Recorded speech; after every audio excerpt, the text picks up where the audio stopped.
আমার যখন ১২ বছর তখন বিয়ে হয় আমার। তখন আমি স্বামী স্ত্রীর সম্পর্ক ঠিক কী রকম কিছুই বুঝতাম না। আমি আমার স্বামীকে দেখলে প্রচুর ভয় পেতাম। আমার স্বামী চাহিদা পূরণ করার জন্য যখন আমার কাছে আসতো আমি দৌড়ে মার ঘরে চলে যেতাম। অবশেষে আমার স্বামী আমার মার সাথে অবৈধ সম্পর্কে জড়িয়ে গেল। আমার স্বামীর শারীরিক চাহিদা পূরণ করতো আমার মা। আসসালামু আলাইকুম বন্ধুরা, আমার নাম অবন্তী। আমার মার খুব অল্প বয়সে বিয়ে হয়। আমার মার চেয়ে আমার বাবার বয়স অনেক বেশি ছিল। আমার বাবার বয়স আমার মার চেয়ে অনেক বেশি থাকলেও আমার বাবা মার মধ্যে কখনো কোনো ঝামেলা হয় নাই। তাদের সংসার খুব ভালো মতোই চলছিল। আমার যখন ৮ বছর হঠাৎ করে একদিন রাতে আমার বাবা ভীষণ অসুস্থ হয়ে পড়ে। আমার বাবা অসুস্থ হয়ে পড়ার পরে আমার মা আমার মামাদের ফোন দেয়। আমার মামারা এসে আমার বাবাকে হসপিটালে নিয়ে যায়। আমার বাবাকে হসপিটালে নিয়ে যাওয়ার পরে ডাক্তার বলে যে আমার বাবা আর এই পৃথিবীতে নেই। আমার বাবা আমাদেরকে ছেড়ে পরপারে চলে গেছে। আমার বাবা মারা যাওয়ার পরে আমাদের মা মেয়ের অবস্থা খুব খারাপ হয়ে পড়েছিল। আমার বাবার জন্য আমরা ভীষণ কষ্ট পেতাম। আমি বাবা মা তিনজন মিলে খুব সুন্দর সংসার ছিল আমাদের। কিন্তু আমার বাবা যখন আমাদের ছেড়ে চলে গেল তখন আমাদের পৃথিবীতে একেবারে ধ্বংস হয়ে পড়ল। বাবা মারা যাওয়ার পরেও আমাদের আর্থিক অবস্থা খারাপ ছিল না, কারণ আমার বাবা আমাদের জন্য যা রেখে গেছে তা আমরা মা মেয়ে বসে খেলেও শেষ হবে না।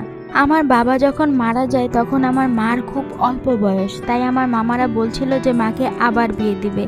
যেহেতু অল্প বয়সে মা বিধবা হয়েছে তাই মামারা চাচ্ছিল মাকে আবার বিয়ে দিতে। এরপরে মামারা মাকে আবার বিয়ে দেয়। মাকে যেখানে বিয়ে দেয় মার সাথে আমি যেতে পারছিলাম না। মার জন্য আমি ভীষণ কান্নাকাটি করছিলাম, কারণ কিছুদিন আগে আমার বাবা মারা গেছে। এখন আবার আমার মা আমার থেকে অনেক দূরে সরে যাচ্ছে, সেই জন্য আমার অনেক কষ্ট হচ্ছিল। আমি অনেক কান্নাকাটি করতেছিলাম। এখন আমাকে মামারা বলে যে কিছুদিন পর পর মার বাড়ি থেকে মাকে গিয়ে দেখে আসতে পারবো আমি। প্রথম মাকে দেখতে গেলে মার যে দ্বিতীয় স্বামী সে আমার সাথে ভালো ব্যবহারই করত, কিন্তু কিছুদিন পর থেকে সে আমার সাথে ভীষণ খারাপ ব্যবহার করতে শুরু করে। সে মাকে বলে আমি যদি ওই বাড়িতে যাই তাহলে উনি মাকে ডিভোর্স দিয়ে দিবে। এরপর থেকে মামারা আমাকে আর মার বাড়িতে নিয়ে যেত না। আমি ভীষণ কান্নাকাটি করতাম, কিন্তু আমার মামারা আমাকে অনেক আদর করতো। এরপর থেকেই মার উপরে নির্মম অত্যাচার শুরু হয়। ওই লোকটা নেশা করে মাকে অনেক মারধর করতো। মাকে বারবার বলতো আমার বাবা যে সম্পত্তি রেখে গেছে ওই সম্পত্তি তার নামে লিখে দিতে। সে যদি ভালো থাকতো তাহলে আমার মা তার নামে সম্পত্তি লিখে দিত। তো সে তো অনেক খারাপ, সে তো নেশা করে। তাকে যদি আমার মা সম্পত্তি লিখে দেয় তাহলে সেই সম্পত্তি বিক্রি করে নেশা করবে। আর সে যদি সেই সব সম্পত্তি বিক্রি করে দেয় তাহলে আমাদের মা মেয়ের রাস্তায় বসতে হবে। তার জন্য আমার মা ওই লোককে বলেছিল কোনো সম্পত্তি দিবে না। আর আমার মা যখন বলেছে ওই লোককে কোনো সম্পত্তি দিবে না, তারপর থেকে আমার মার উপরে আরো নির্মম অত্যাচার শুরু করে। প্রতিদিন আমার মাকে অনেক মারধর করে। আমার মা সহ্য করতে না পেরে তাকে ডিভোর্স দিয়ে চলে আসে। এরপর থেকে আমার বাবা যে বাড়িটা রেখে গিয়েছিল ওই বাড়িতে আমি আর আমার মা থাকতে শুরু করলাম। ওখান থেকে আমি পড়াশোনা করলাম। আমার মামারা কিছুদিন পর পর আমাদের দেখতে যেত।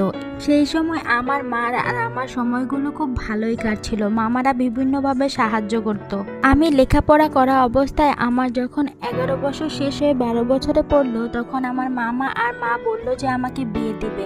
আসলে বিয়ে সম্পর্কে তেমন কোনো কিছুই বুঝতাম না আমি। সেই সময় আমার সবচেয়ে বেশি ভালো লাগতো খেলাধুলা করতে। আমি স্কুল থেকে এসে আমাদের বান্ধবীর বাসায় চলে যেতাম। ওখানে খেলাধুলা করে বিকালবেলা বাসায় আসতাম। আর মা তখন অনেক বকাঝকা করতো। মা বলতো তুই তো আস্তে আস্তে বড় হচ্ছিস, এখন তোকে বিয়ে দিতে হবে, আর তুই মানুষের বাসায় খেলাধুলা করিস। আমি মার কোনো কথাই কানে নিতাম না। আমি আমার মতো চলতাম। আমি স্কুলে যেতাম আর বান্ধবীর বাসায় গিয়ে খেলাধুলা করতাম। আমার মামারা চাচ্ছিল এমন একটা ছেলের সাথে আমাকে বিয়ে দিতে যে নাকি আমাদের বাড়িতে থাকবে। আসলে আমাদের বাড়িতে আমরা দুজন মেয়ে মানুষই থাকতাম, কোনো ছেলে মানুষ ছিল না। তার জন্য মামারা চাচ্ছিল এমন একটা ছেলের সাথে আমাকে বিয়ে দিতে যে নাকি আমাদের বাড়িতে থাকবে, তাতে আমাদের মা মেয়ের কোনো সমস্যা না হয়। এরপরে আমার মামারা এমন একটা ছেলে খোঁজ করে বের করলো যে নাকি বিয়ে করে আমাদের বাড়িতেই থাকবে। তারপরে তার সাথে আমার বিয়ে হলো। যেই দিন আমার বিয়ে হয়েছিল সেই দিন আমি কোনো কিছু বুঝতে পারতেছিলাম না। সব কিছু আমার কাছে খেলার মতো লাগতেছিল।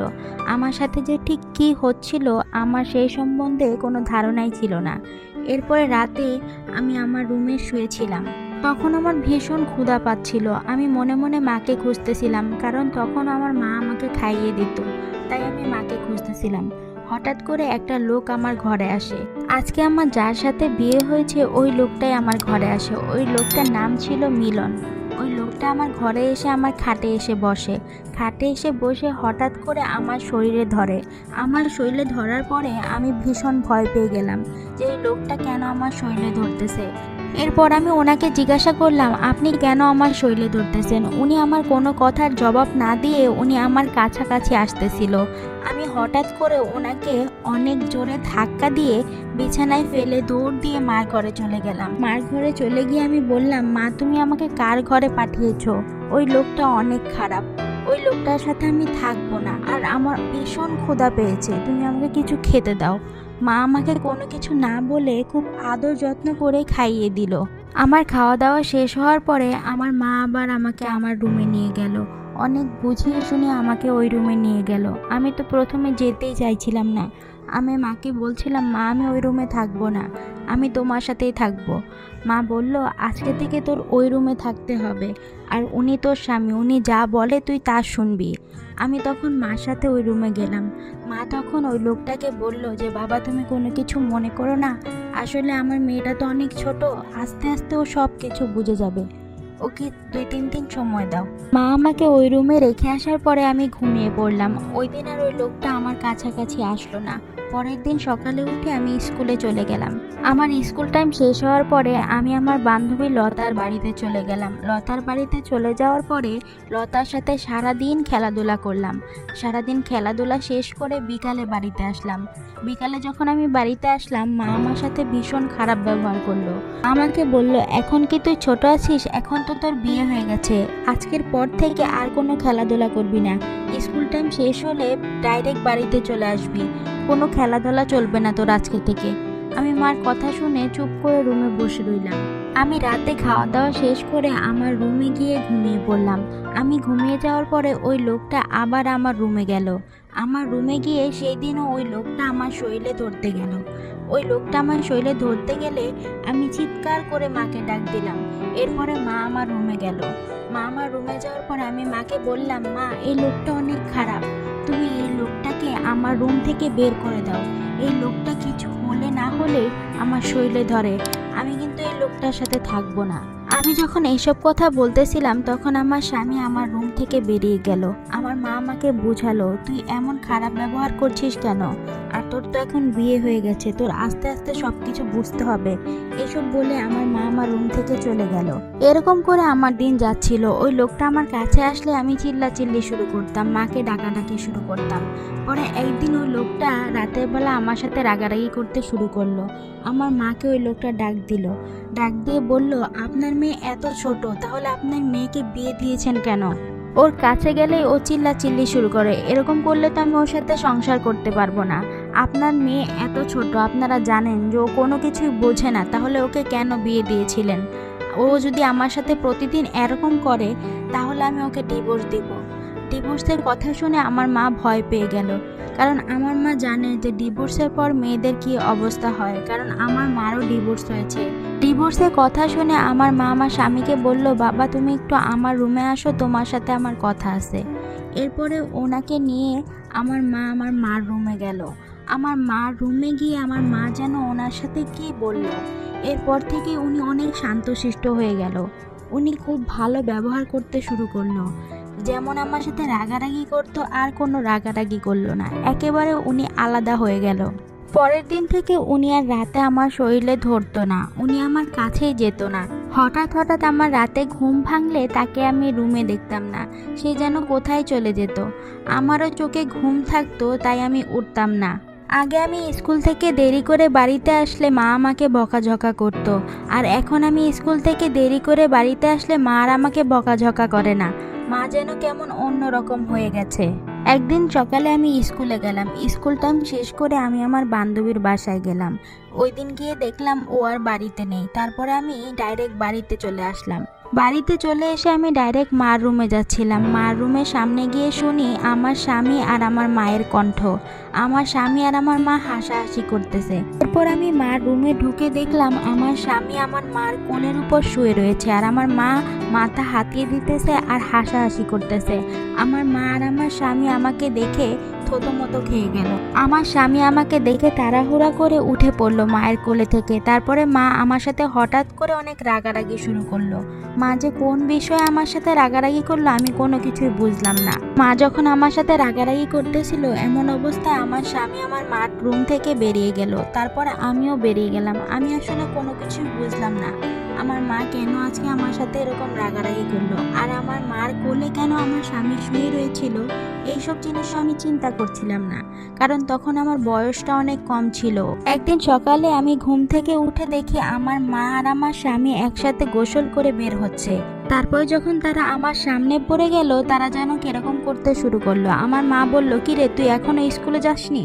আমি বললাম যে না, এখনো যাইনি, আজকে আমি স্কুলে যাব না। আমার মা তখন আমাকে বলল, তাড়াতাড়ি স্কুলে যা, একদিনও স্কুল বাদ দিবি না।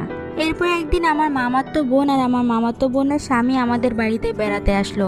আমাদের বাড়িতে তারা বেড়াতে আসাতে মনে হয় আমার স্বামীর অনেক সমস্যা হচ্ছে। আমার স্বামী যেন কেন জানি খারাপ ব্যবহার করতে শুরু করলো। আমার মামাতো বোন এই বিষয়গুলো দেখে সবকিছু বুঝতে পারলো। আমাকে অনেক ইঙ্গিত দিয়েছিল কিন্তু আমি কোনো কিছু বুঝলাম না। এরপর যেদিন আমার মামাতো বোন চলে যেতে লাগলো সেদিন আমাকে বলল যে তুই কখনো পড়াশোনা ছাড়বি না।